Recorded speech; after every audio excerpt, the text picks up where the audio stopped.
A graça e a paz do Senhor Amém. Jesus Cristo. Amém. Passaram bem a semana? Temos por lutas passadas. É verdade. O autor da vida reverte processos de morte. Tem um hino muito bonito no cantor cristão. Eu amo esse hino que ele diz assim: temos por luta passada umas temíveis, cruéis, mas o Senhor tem livrado delas seus servos fiéis. Força e poder nos tem dado, Ele nos tem sustentado, dando-nos sua mão, vida de paz, perdão, salvação. Se Deus é por nós, quem nos vencerá? Termina. Dá-nos a poder, Deus nos guardará. Essa mensagem de hoje, ela é direcionada para algumas pessoas que eu sei que tem passado por um momento muito difícil. Uma delas é uma pessoa muito querida que mora no meu coração, foi muito especial para minha irmã, Celina. Eu chamo ela de Veinha. Ela é uma pessoa muito importante na minha vida, e eu sei que eu sou importante na vida dela. Amém. Irmão Evandir tem passado por umas fases muito difíceis. Irmão Josiane tem passado por muitas dificuldades também em relação às superações. Essa mensagem de hoje é dedicada a todas as pessoas que têm travado lutas desiguais, lutas cruéis.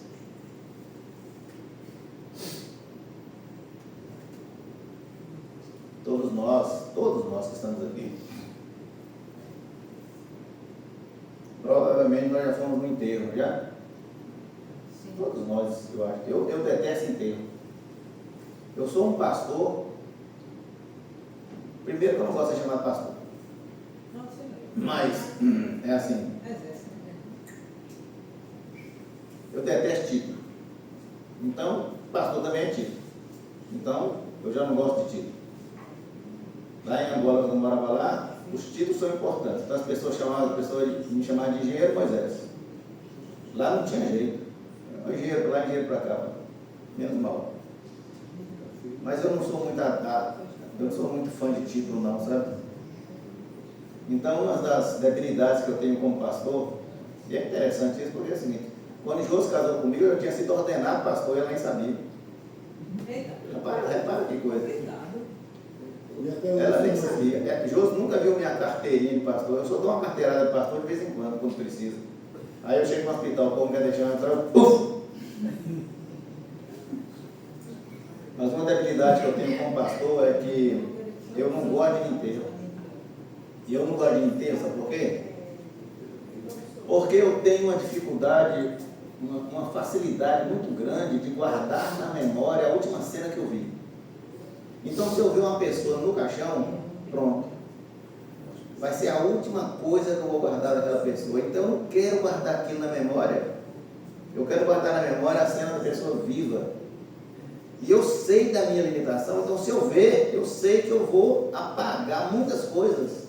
Por exemplo, minha mãe, eu não lembro nem um minuto dela, nem do meu pai morto. Nem meu pai, nem minha mãe. Sempre que eu lembro deles, é sempre coisas, pode ser briga, pode ser ela puxando minha orelha, pode ser o que for, mas sempre dela agindo coisa boa. Meus irmãos, é assim, nem sempre o que nós estamos carregando é um caixão literal. Muitas vezes a gente está carregando sonhos que morreram, não é? Muitas vezes nós estamos carregando esperanças perdidas, relacionamentos que foram rompidos, às vezes de forma unilateral. Uma pessoa que queria tanto conviver com o outro e a outra não quer. Pense numa coisa dolorosa, gente. Amizades destruídas, às vezes saúde abalada. Na sexta-feira, quando eu vejo Caminha sempre lá sentadinha assim, às vezes numa poltrona, prestando atenção assim no que eu estou falando. Eu falo, como é que pode? Uma pessoa tão ativa, aí uma queda mudou completamente a forma dela agir. E às vezes, meus irmãos, até a nossa fé está enfraquecida. Todos nós vivemos na vida momentos que a gente se pergunta: o que eu vou fazer, meu Deus? É ou não é? Jesus entrou num cenário assim, sabe? Ele estava chegando num pequeno povoado chamado Naim. Eu quero que vocês prestem apenas atenção na leitura, tá bom? Não precisa nem abrir a Bíblia. Preste sua atenção na leitura. É uma leitura pequena, escrita pelo Dr. Lucas, médico Lucas. Jesus está chegando em Naim e Lucas escreve assim, ó, a chegada dele. Um dia subsequente. Por que Lula? Ixi, falei Lula. Meu Jesus. Está repreendido. Deus me livre. Saúde como novidade. Deus que me defenda. Lucas, olha a diferença. Saí do céu, quase fui no inferno. Pensou? Voltemos do céu. Lucas, o médico amado. Ele fala assim, um dia subsequente. Por que ele falou subsequente?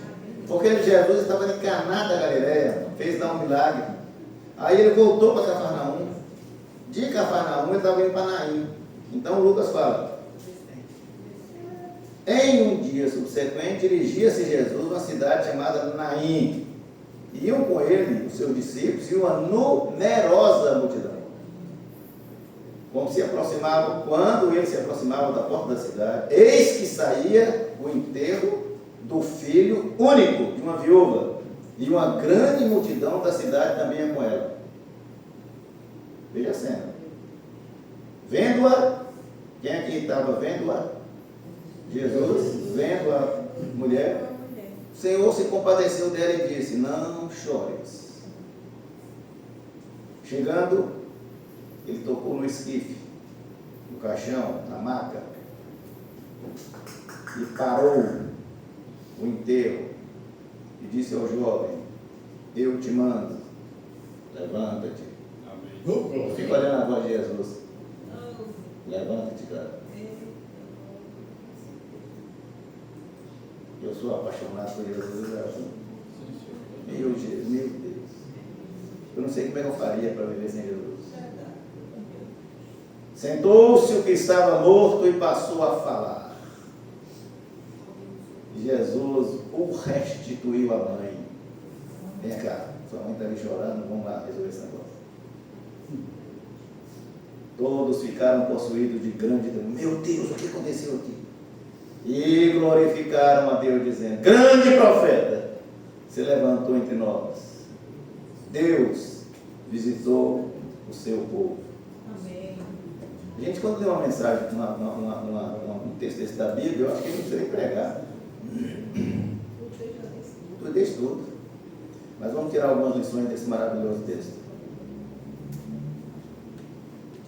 Esse texto está em Lucas 7, de 11 a 17. Vocês vão abrir a vida com muito carinho.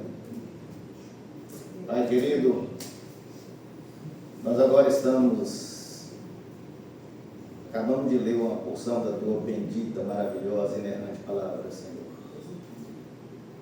O que nós queremos agora é que ela fale aos nossos corações, causando impacto, transformando as nossas vidas, para que a gente saia daqui pessoas melhoradas, aperfeiçoadas, muito melhor do que quando nós chegamos. Porque o teu evangelho tem esse poder. Ele é transformador, e transformador para melhor. Por isso, Pai, nós te pedimos, fala aos nossos corações, quebre as nossas resistências, Senhor. Nos considere todos os nossos merecimentos, todos, porque nós não merecemos absolutamente nada. Não precisamos merecer, porque o preço já foi integralmente pago na cruz do Calvário. Amém. É por isso que nós oramos nesse nome tão precioso, tão sublime, o nome de Jesus. Amém. Amém.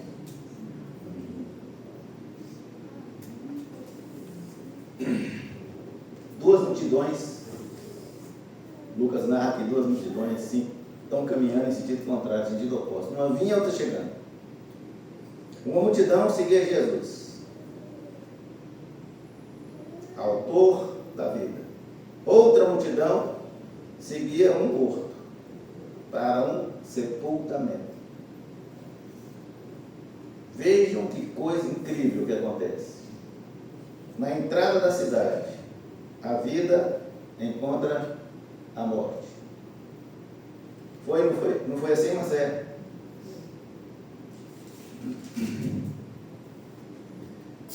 E eu quero começar essa mensagem dizendo uma coisa muito importante para todos nós. Sempre que Jesus se depara com a morte, nunca a morte, o processo de morte, tem a última palavra. Sempre que Jesus depara com o processo de morte, nunca a morte tem a última palavra. Deixa eu colocar para vocês o contexto, como isso aconteceu, porque isso é muito importante. Veja bem. Naim era uma cidade pequena. Na verdade, não era pequena. Naim era uma vila.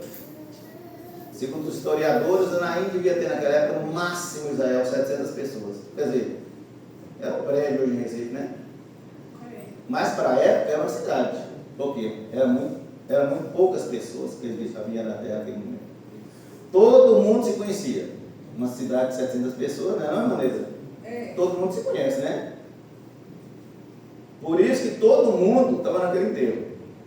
Por isso que Lucas fala, uma grande multidão. Todo mundo sabia que aquele rapaz era filho único. Todo mundo sabia. Repare que o drama vai aumentando daquela mãe, porque ela já era viúva. O nome Naim significa, olha que coisa, Naim significa no original hebraico, agradável, formosa, mas naquele dia, aquela aldeia passava por uma cena extremamente desagradável e dolorosa, não é? Uma cena muito triste, dura, uma viúva conduzindo o enterro do seu único filho. Deixa eu falar para vocês porque a cena era muito dura. O costume judaico, o sepultamento, ele não pode demorar.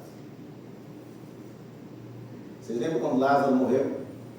Já tinha 4 dias que ele tinha sido enterrado. E os caras foram lá enviar Jesus, ó, manda um recado lá que Lázaro está doente. Jesus recebe o recado. Fica lá fazendo gracinha. Não, fazendo gracinha não. Mas Jesus fazia gracinha também. É porque a gente às vezes tem Jesus como uma coisa assim, muito sagrada, fora do mundo. Jesus era humano, 100%. E ele era 100% humano e 100% Deus. Tem hora que ele era 100% sagrado, mas tinha hora que ele ficava contando piada. Igual qualquer pessoa conta. Porque ele era 100% humano, porque ele vivia exatamente o que a gente vive. Aí manda contar lá e ele pega no vai.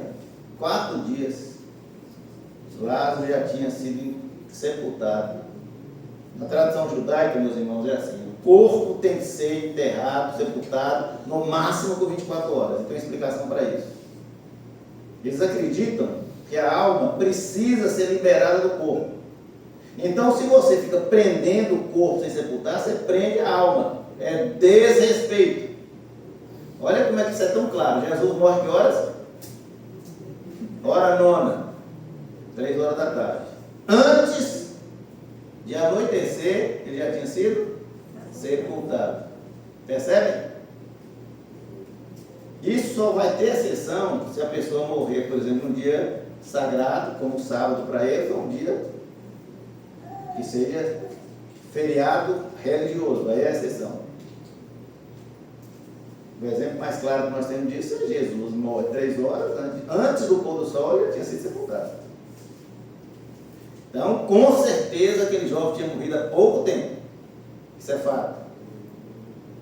O corpo era carregado nesse espécie de maca. Não é igual aos caixões de hoje, né? Por isso que Lucas usa esse termo. Na frente do cortejo e os músicos tocando, uma bandinha. Também na frente, aquelas mulheres que choram. Aqui no Nordeste chama mulheres carpinteiras. Lá também tem. Ela chama mulheres planteadoras.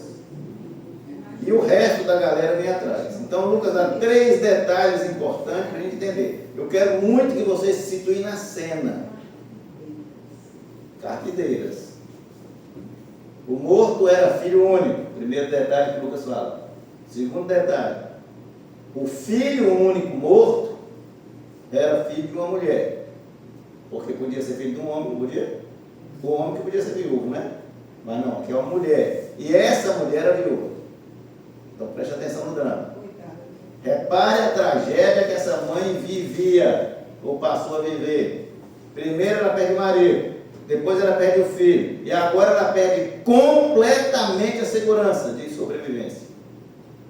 Por que eu estou falando isso? Porque na cultura judaica, a mulher sem marido e a mulher sem filho, ela estava extremamente vulnerável e desamparada. Então ela estava caminhando ali chorando, porque ela sabia o que esperava por ela. A perda dela não era só emocional, isso. Não era só a perda de um filho, ela sabia o que ela estava perdendo. Era uma sentença de exclusão social, sentença de vida com penúria, a partir daquele dia. E ela está caminhando rumo ao cemitério, totalmente ciente disso, da sua situação difícil a partir daquele dia. Para mim, o momento mais difícil do enterro, para mim, é a hora que você vai lá, sepulta a pessoa e você deixa a pessoa lá e você sai. Eita, meu Deus. Porque você fala, de fato aconteceu. A ficha cai. Observe, Jesus está caminhando em sentido contrário. Não foi ela que foi ao encontro de Jesus. Repare os detalhes. Me impressiona a sensibilidade de Jesus. Me impressiona isso. Me impressiona isso. Esse paradoxo do texto, ele me encanta. É linda essa cena. Repare para vocês verem.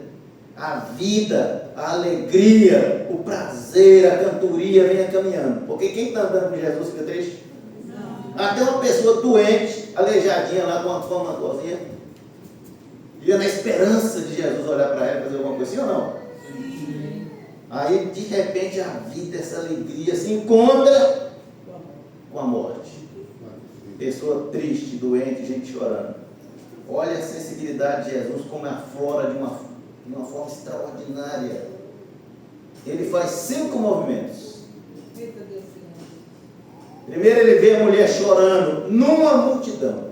Só tinha ela chorando? Mas ele repara uma mulher chorando na multidão. Ele sabia que aquela mulher era diferente. Depois ele se compadece dela. Ele tem compaixão. Meus irmãos, compaixão é amor em ação. Isso é compaixão. Depois ele fala, não chores. Se fosse eu, Israel, vivos, era uma frase sem emoção, não era? Como é que ele vai falar com a mãe viúva, não chores? Mas Jesus, tudo que ele faz é repleto de significado. Tudo que Jesus faz. Depois ele toca, ele faz interromper o inteiro. Pare, faz a morte seguir o curso natural dela, o sepultamento para. Aí ele age, ressuscita o jovem, ele ordena, levante-se daí, cara. Sua mãe precisa de tudo. Isso eu estou inferindo o texto, porque Jesus falou isso não. Mas eu acho que ele falou. Né? Levanta daí, levanta. Aí pegou o pé dele. O cara ficou sentadinho na mata. Sua mãe precisa de você, rapaz. Isso eu estou inferindo o texto. Mas a gente pode fazer isso, Zé? Cada palavra, cada gesto, cada atitude de Jesus revela o quanto ele amou o mundo. Repare para vocês verem. Revela o quanto Deus ama os que sofrem. Revela o quanto Deus sofre com os aflitos, socorre os aflitos. O quanto ele alivia nossas dores, que a gente nem sabe. O quanto Deus carrega nossos fardos, o quanto Deus abençoa as pessoas oprimidas. E aí eu quero tirar 2 lições para as nossas vidas hoje. Esse dia eu estava na gravação, minha irmã estava escutando a gravação e falou assim, ela falou assim, e esse gatinho que está miando aí no fundo da gravação? Quem é? Eu falei, é Helena. Eu falei, o gatinho, é Helena. duas lições. Primeira lição, meus irmãos, a compaixão, a misericórdia, a piedade, a benignidade, a bondade de Jesus sempre antecede as ações dele, sempre. Verso 3, Lucas diz assim: ao vê-la, quem que Jesus viu? A viúva. A mãe, a mulher, a viúva. O Senhor se compadeceu dela. Antes de fazer qualquer coisa, antes de qualquer atitude, antes de qualquer ação, Jesus sente. O verbo que Lucas aqui, para descrever esse sentimento que Jesus tinha, ele é profundo. E o português não dá conta de traduzir. Eu às vezes falo com o Júlio, o português é pobre para isso. É por isso que a Bíblia foi escrita. Isso é coisa teológica, isso é coisa de Deus. O Novo Testamento foi escrito numa língua que dá conta, que é o grego, e o Velho Testamento numa língua que dá conta, que é o hebraico. Porque olha o tamanho da palavra que Lucas usa. Olha o tamanho do verbo. Esplaquinizomai. Esplaquinizomai. Você sabe o que significa isso? Que Jesus foi tomado de uma emoção que vinha de suas entranhas. Não tem como traduzir isso. É uma emoção de profunda compaixão que vem do íntimo. Não dá para traduzir. Então Jesus não sentiu pena dela. Aí vai traduzir em português e fala assim: Jesus sentiu compaixão, sentiu pena, sentiu dó. Não é isso que Jesus sentiu. Jesus sofreu exatamente o que aquela mulher estava sentindo. Ele sente o que ela está sentindo. Ele mergulha no coração dela. Ele sente a dor que a mãe está sentindo. Não tem como traduzir isso. É por isso que ele para, ele olha, ele vê o que ninguém vê. Ele não é indiferente às nossas dores. Jesus nunca tinha visto aquela mulher. Ele não sabia nem o nome dela, nem Lucas sabia, tanto é que ele não fala. Ele fala uma viúva. Era uma multidão que agora duplicou. E Jesus vê uma pessoa sofrendo. O olhar de Jesus é impressionante. Ele passa por Bartimeu, um mendigo cego que ficava à beira do caminho pedindo esmola. Quantas e quantas pessoas passaram por Bartimeu? Jesus olha para ele de forma diferente. Teve uma mulher que estava com fluxo de sangue, tinha anos e anos e anos e anos, 12 anos. E ela falou assim: se eu só tocar na veste dele, vai ser o suficiente.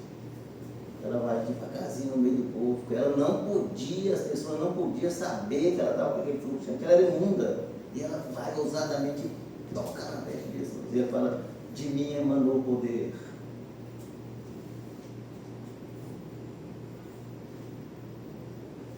Zaqueu queria ver Jesus de qualquer forma. Era pequenininho, um anãozinho. Aí ele subiu numa árvore, aquela multidão, aquela quantidade de gente passando.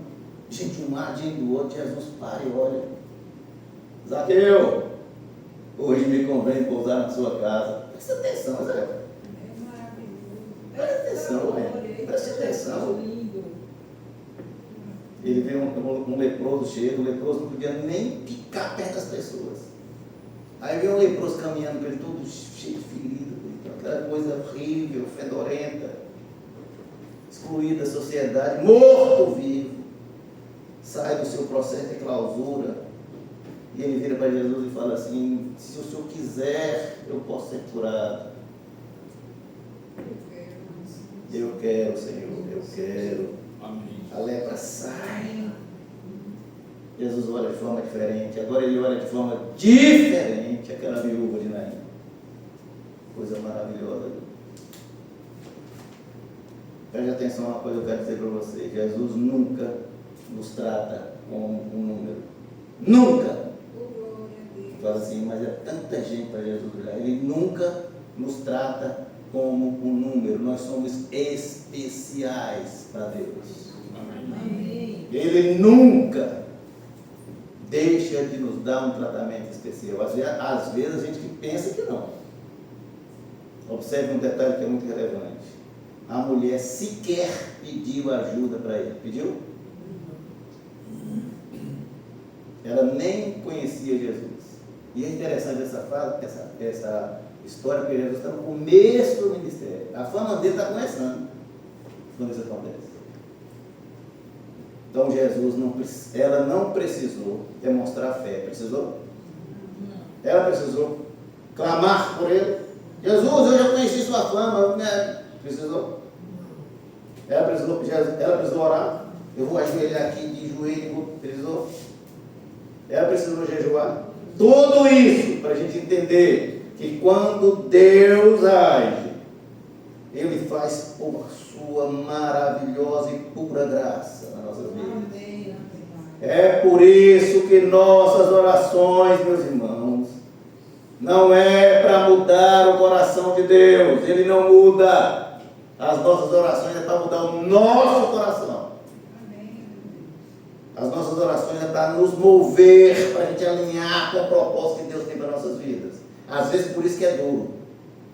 Às vezes porque a gente quer o que a gente quer, não é o que Deus quer. Vocês podem observar que isso acontece também no processo da salvação. Pela graça nós somos salvos. Não é por mérito nosso. É dom de Deus. Nenhuma obra a gente pode fazer para a gente ser salvo. Para que ninguém se glorie. Porque tem doutrina que acha que quando você mais faz, mais você vai ter galardão. Não existe isso no Evangelho de Jesus. Obras que realizamos é mera manifestação do reconhecimento do que Ele já fez por nós. É por isso que, preste atenção, é por isso que pessoas que vivem o cristianismo sem obras, só de teoria, sem práticas, têm uma fé cristã questionável, sim. Por isso que Tiago fala que essa fé é morta. Cristianismo é fé em ação, fé que transforma, fé que altera cenários. Isso é cristianismo. No meio daquela multidão, Jesus vê uma mulher chorando. E na frente do cortejo tinha as mulheres chorosas. Mas Jesus viu uma mulher chorando de forma diferente. Ele caminha até ela e diz: não chores, não chores. Como assim, Jesus? Como não chores? Como é que eu vou dizer para uma mãe viúva, perde seu único filho, não chores? Se fosse eu, se fosse Israel, se fosse Gibbs, se fosse irmã Vera, era assim uma frase sem noção. Porque nós íamos demonstrar falta de sensibilidade, porque a gente não enxerga um palmo na frente do nosso nariz. É verdade. Mas Jesus faz leitura diferente do que nós fazemos. Ele sabe o que vai acontecer depois. Nunca se esqueça: o consolo de Jesus nunca é vazio. Então, quando a gente ora e vê o consolo do trono da graça, ele nunca é vazio. Vai ter complemento. Vai ter complemento. Glória a Deus. Sua palavra vem sempre acompanhada de poder. Acreditem, meus queridos, acreditem. Deus conhece nossas lágrimas. O salmista fala que Ele coleta cada uma delas num pote. Ele conhece nossas aflições. Ele conhece coisas que nem eu conheço, que ninguém conhece. Eu não me conheço tão bem quanto Deus me conhece. A graça, a misericórdia, a bondade de Deus sempre nos alcança, mesmo antes da gente pedir. Então, às vezes, quando acontece uma coisa ruim para a gente, fica questionando: mas o que vai acontecer comigo? Deus nos livrando de coisa pior, a gente nem sabe. Essa compaixão de Jesus deve ser a marca nossa, que falamos que somos seus discípulos. Deve ser a marca da igreja. Preste atenção: a verdadeira igreja de Jesus. Quem é a igreja de Jesus? Nós. Se importa com os doentes. A verdadeira igreja de Jesus sofre com as pessoas excluídas. A verdadeira igreja de Jesus consola pessoas oprimidas.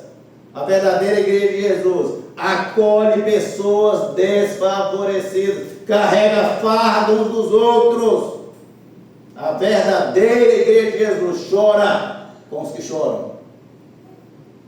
Por isso que a genuína, a verdadeira, a autêntica igreja de Jesus não existe confinada dentro de 4 paredes. A verdadeira, genuína, autêntica igreja de Jesus não pode viver dentro de um auditório com ar-condicionado. Isso não é igreja de Jesus. Isso é um ajuntamento de gente. Isso é muito importante. Porque o Evangelho é fundamentalmente vivenciado em favor das outras pessoas. Isso é Evangelho. Foi o que Jesus veio fazer. É o poder de Deus para transformar o mundo. Sim ou não? Sim. Eu vim para que tenham vida. Não vida meia boca, mas vida em abundância. Então nós precisamos desesperadamente, meus irmãos, ter o sentimento que teve o Senhor Jesus, compaixão pelas pessoas. Compaixão que antecede nossas ações. Isso é o Evangelho de Jesus. Segunda lição. Encontros com Jesus superam processos de morte, sempre. Sempre. Por um motivo muito simples. Ele é o Senhor da vida. Lucas, no verso 14, diz assim: jovem, eu te ordeno, eu estou te mandando, levanta-te. Jesus precisou orar. Jesus precisou fazer algum ritual. Jesus precisou fazer alguma penitência. Jesus precisou fazer algum sacrifício. Foi lá e matou um cabrito para poder. Jesus precisou pedir licença para o inferno. Falou: inferno, você tragou a morte, mas agora eu vou dar licença, eu vou tirar esse cara aí e vou trazer para a vida. Foi assim? Jesus usou apenas uma coisa chamada autoridade que lhe foi dada por Deus, porque Ele é Deus. No Antigo Testamento, os profetas, e profetas poderosos, eles também ressuscitaram pessoas. Elias está lá em 1 Reis 17, vocês dão uma olhada para você ver. Ele ressuscita um menino, ele está na casa de uma viúva também. Aí o filho dessa viúva adoece. E ela reclama do profeta: profeta, você é um profeta de Deus? Como é que você deixa meu filho morrer? Elias ora 3 vezes. O menino volta. Mas ele orou em nome de Deus. A mesma coisa Eliseu fez. Ele consegue ressuscitar o filho da sunamita. Mas ele precisou invocar o nome de Deus. Jesus não precisa de nada disso, ele apenas ordena: levanta-te, porque aqui está o autor da vida, a autoridade. Amém. Única e absoluta. Eu sou o Senhor. Amém. O que Lucas quer nos mostrar com isso, meus irmãos? Que Jesus é muito maior que os profetas. O verso 16 diz assim: todo mundo ficou assombrado e começaram a glorificar a Deus. E ele dizia assim: um grande profeta se levantou entre nós, entre seu povo. A morte não tem o menor poder quando escuta a voz do Criador do universo, Criador da vida. Jesus se aproxima da maca, aquela maca fúnebre, toca na maca. Olha o cuidado de Jesus. Ele não toca no morto. Por que Jesus não toca no morto, Moisés? Porque era desrespeito à lei. Você não pode tocar em morto. Se você tocar em morto, você fica imundo, impuro. O morto transmitia impureza. Então ele toca na maca. Esses detalhes de Jesus me encantam. Porque ele quer fazer uma coisa que ele sabe que é importante, mas ele não quer constranger ninguém. Então ele toca na maca. Ele tinha autoridade para tocar no morto, porque a sua santidade não pode ser contaminada. Mas ele é prudente. Meus irmãos, nós precisamos aprender isso com Jesus. Não causar confusão, desrespeito, sem necessidade. Sim ou não? Sim. Às vezes vai falar uma pessoa que não conhece Jesus de uma forma tão sem noção que às vezes afasta a pessoa. Seu toque purifica, mesmo, preste atenção no que eu vou dizer, o toque de Jesus purifica, mesmo que seja indiretamente, porque Ele nos usa. Preste atenção. Um filho nosso, um ente querido, está passando dificuldade, Ele vai nos usar, Ele vai tocar na pessoa de forma indireta através das nossas vidas. Ele ordena ao jovem: levanta-te. O jovem senta na maca. Sentado na maca, ele começa a falar. Eu fico imaginando o que esse menino falou. Gente, o que está acontecendo aqui? Eu fui. Ué, esse tanto de gente aqui, tanta gente me olhando.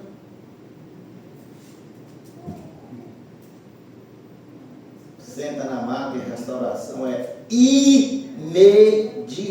O raciocínio dele volta na hora. De uma hora para outra, aquilo que era tristeza, choro, lamento, de repente se transforma em quê? Celebração, glorificação em Deus. Sabe por quê, Gibson? Porque quando Jesus atua, Jesus não atua apenas no foco. O foco aqui é o quê? O milagre, não é? Mas Jesus não atua apenas no foco. Jesus é tão abrangente, tão extensivo, que tudo que está no entorno se transforma. É por isso que o Evangelho, ele diz assim: leve o meu Evangelho para todos os lugares do mundo, porque a gente pode transformar o mundo só com o Evangelho, porque vai transformando. Não tem presidente de nenhum país eleito por nenhum povo que muda o destino de uma nação, que transforma uma nação ao Senhor Jesus. Eu creio. Porque isso aponta para a salvação que é tão clara na Bíblia, assim. Aquele jovem morto, sabe, na verdade, ele representava a nossa condição. Nós estávamos mortos nos nossos delitos e pecados. Nossa condição espiritual era de morte. Morto reage a alguma coisa? Reage, Flavinha? Não. Morto anda? Morto fala? Morto respira. Morto não pode se salvar. Por isso que ninguém se salva por mérito. A salvação é pela graça. Não depende do nosso esforço. O preço já foi integralmente pago na cruz. Nós só temos que fazer uma coisa: aceitar. Essa é a nossa atitude.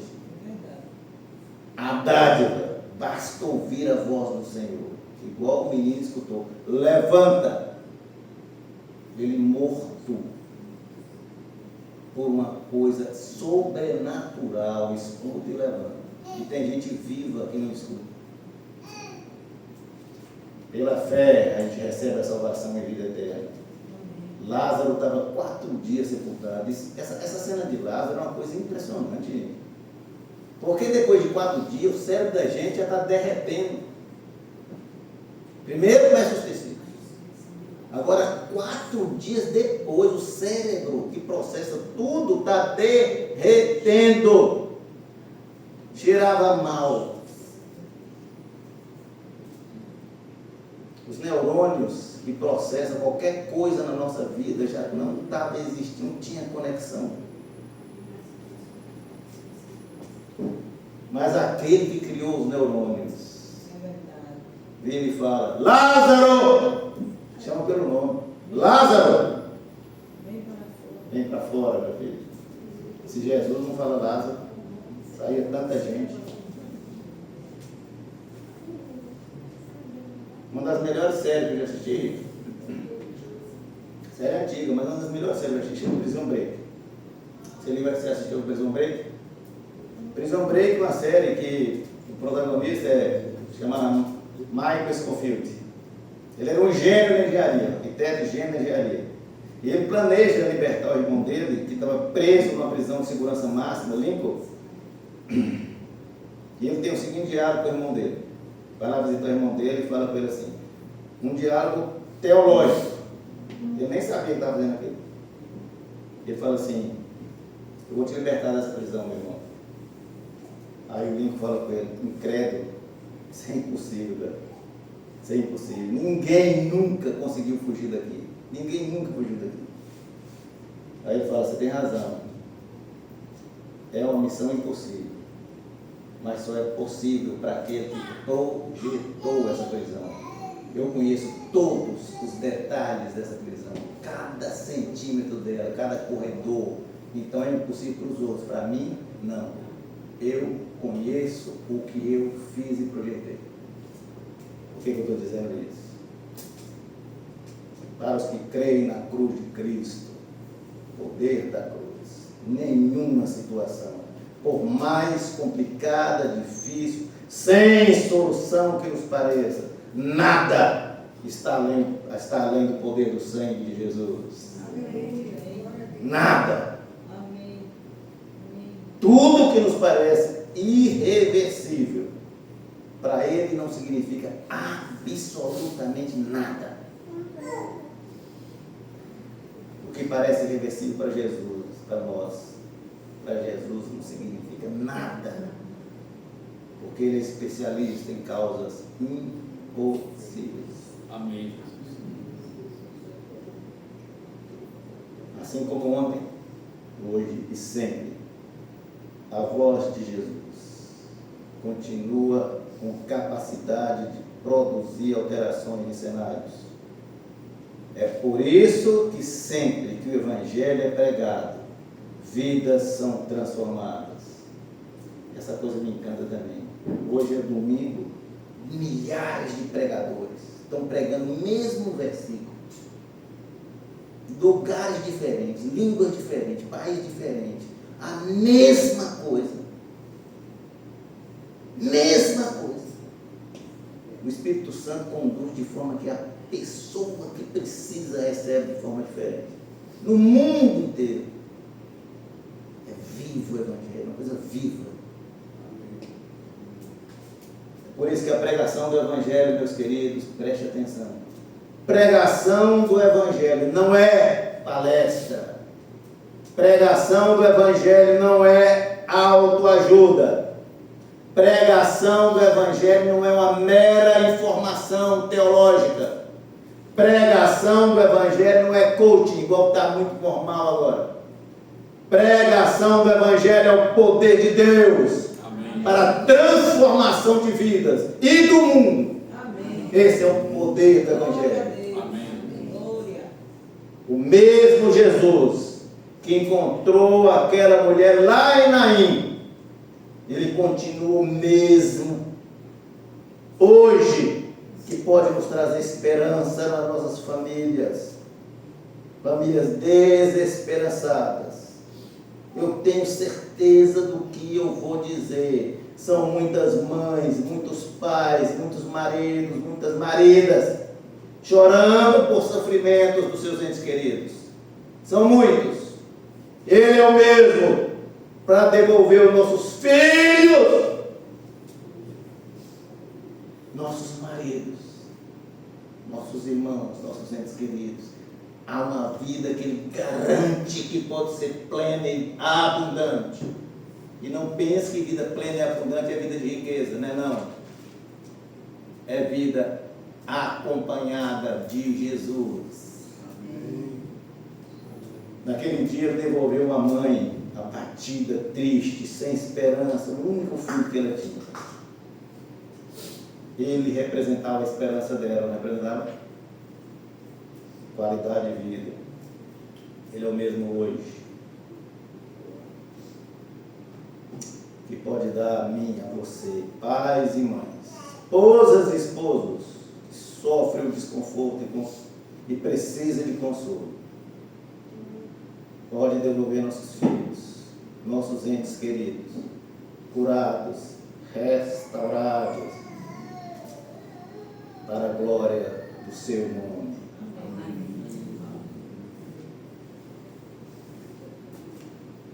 Eu quero que vocês se coloquem na cena agora. Coloquem nessa cena. 2 cortejos se encontram em Naim, aquele pequeno povoado. 2 cortejos, coloque na cena. Imagine, se for preciso, você fecha o olho.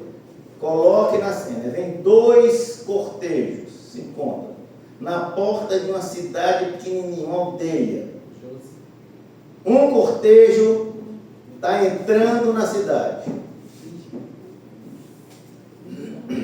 Esse cortejo que vai entrando na cidade, uma serra, tinha passado horas e horas caminhando. Provavelmente mais de 10 horas. Gente cansada de uma longa caminhada, gente precisando de descanso, não era? Mas era uma pessoa animada, porque estava andando com Jesus, não era?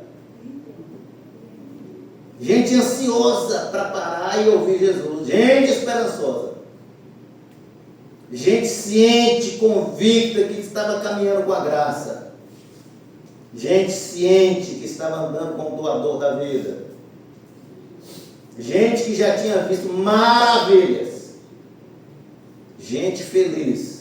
Esse é o cortejo que estava chegando na cidade, andando com Jesus, não era, Flávio? Andar com Jesus não tem jeito de a gente andar infeliz. Agora o outro cortejo está saindo da cidade, fúnebre. Horas e horas de lamento, choro, gente triste, gente chorosa, gente desesperançada, gente desolada, gente carente da graça, gente ciente de que a morte se abateu naquela pobre viúva, abalou a família, gente entregue à desilusão, gente ferida, gente dolorida, gente magoada, porque às vezes a morte nos magoa, a doença nos magoa, gente desprovida da graça. Os 2 grupos se encontram. Foi marcado o encontro? Não.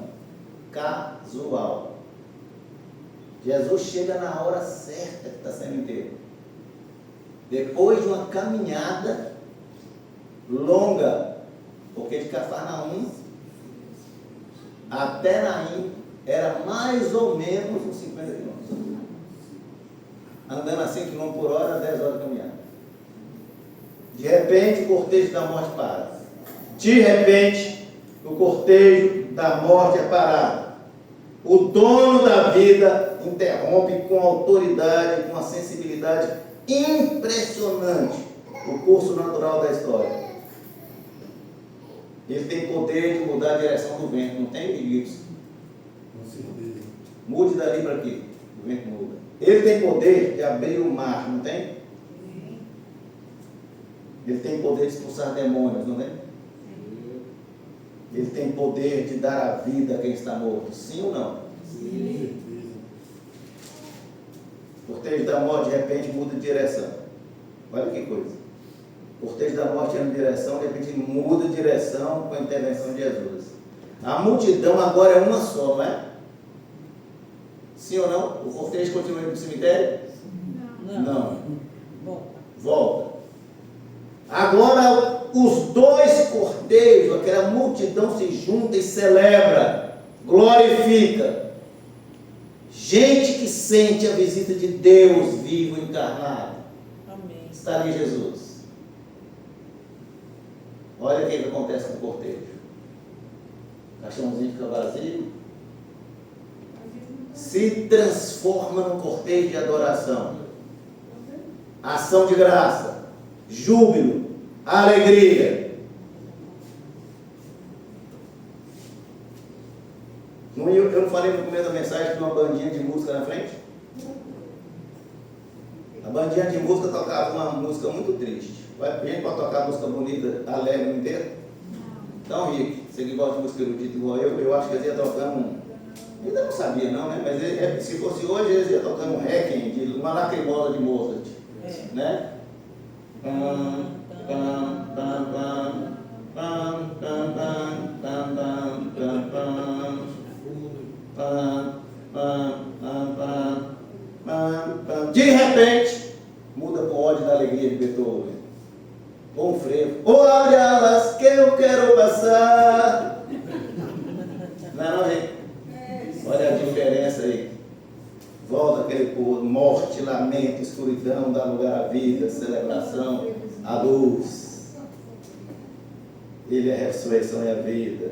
Quem nele crê, ainda que morra, viverá eternamente. Amém, Senhor. Esse é o Senhor Jesus. Amém. Aleluia. É o dono da vida, é o dono da vida. Meus irmãos, é assim, eu não sei o que você está passando hoje na sua vida, sabe? Algumas pessoas eu sei.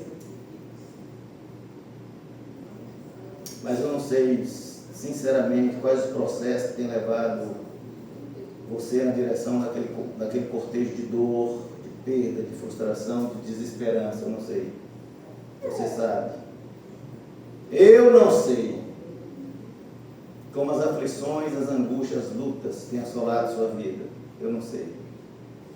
Você sabe. Eu não sei como parar um cortejo que está entristecendo o seu coração. Como entristecia o coração daquela viúva de Naim. Eu sei que Jesus sentiu das entranhas a dor dela. Isso eu sei. Mas eu sei de uma coisa. Eu creio de uma coisa. Eu testemunho uma coisa. Aquele que parou aquele cortejo lá em Naim e transformou aquele cortejo num cortejo festivo, é o mesmo hoje, porque ele está vivo no seu reino. Aleluia. Glória. Ele morreu pelos nossos pecados e ressuscitou, está vivo. Amém. E nos garantiu que apesar de nossas aflições, nós precisamos ter bom ânimo, porque ele venceu o mundo. E para vencer as aflições, angústias, dores, desilusões, lutas da vida, nós precisamos estar em Cristo. Amém. Porque Ele vê nossas lágrimas. Ele move-se de íntima compaixão com a nossa dor. Amém. Ele sofre conosco. Ele tem poder para transformar cenários de morte em cenário de vida. Ele tem poder. Por isso hoje, não sai daqui sem fazer um compromisso. Entregue a Jesus. Entregue a Ele tudo aquilo que você considera perdido. Deus, eu não dou conta. Eu não dou conta. Está perdido. Mas o Senhor tem uma solução, Senhor. Eu não vejo a solução, mas o Senhor vê. Confie nele, Ele é o dono da vida. Aprenda a descansar no seu cuidado. Ele sabe cuidar de nós. Acredite, meus irmãos. Quando Jesus entra na nossa história, o fim pode se tornar um novo começo. Acredite, acredite, acredite. Nunca a morte tem a última palavra para quem anda com Jesus, porque ela já foi derrotada. Amém. Pelo Cristo ressurreto. Amém. Porque Ele é o autor da vida. Amém. E Ele reverte processo de morte em celebração, Amém. em celebrações de vitória. Amém. O autor da vida reverte processos de morte em celebrações de vitória. Amém.